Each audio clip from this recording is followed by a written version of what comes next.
Erik, you've still got 2 chances to qualify for the Europa League through league position and the FA Cup, but you could also end up in the Europa Conference League. Would playing in that competition be embarrassing for a club like Manchester United? I never think in a negative scenario. And we have the opportunity, we have it in our own hands, so go for it. Okay, Phil.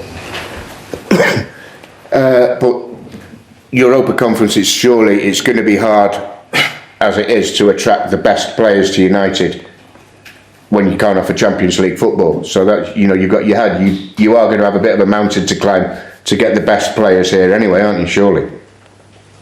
Yeah, as I say, I'm thinking I'm a positive man, and we have it in our own hands, so we have to go for it.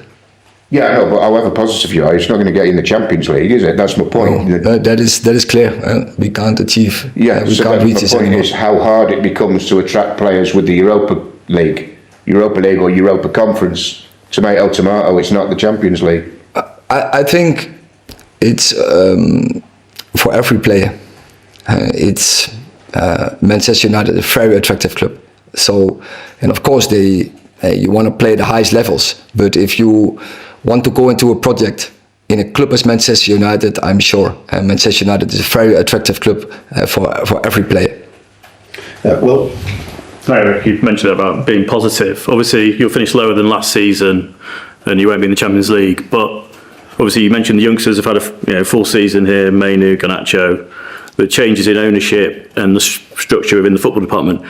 Would you make an argument that the club is in a stronger position than 12 months ago when you did finish in the Champions League spaces? Again, the last. Would you make an argument that the club is in a stronger position than 12 months ago because of the changes around here and the youngsters having a full season behind them in the Premier League? Oh, so yes, I think that we develop some young players and what are high potentials who can really add to the quality levels of our squad. So I would say with established, experienced players, they can make a very good mix and what can be a very strong squad, what can compete at the highest levels. And I think that is also what we show this season and can stop teams. We are very competitive. But do you think the club as a whole is in a better position than 12 months ago? Yeah, when you look at the results, you would say no, but we know the reasons behind, and I would say yes, as you say. There are now we have more players, we have more high quality players in the squad, and so yeah, from that perspective, we are in a better position. Ian. Erik, just going back to Marcus for a minute.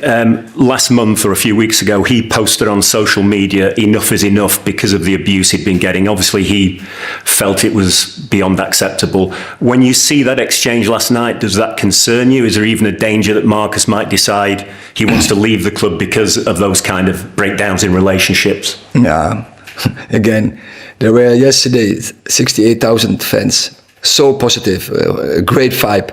And so it's fantastic to play for this club, and Marcus knows it. Have you spoken to him about last night at all, or indeed about his post last month? Have you spoken to him about that social media abuse he was getting?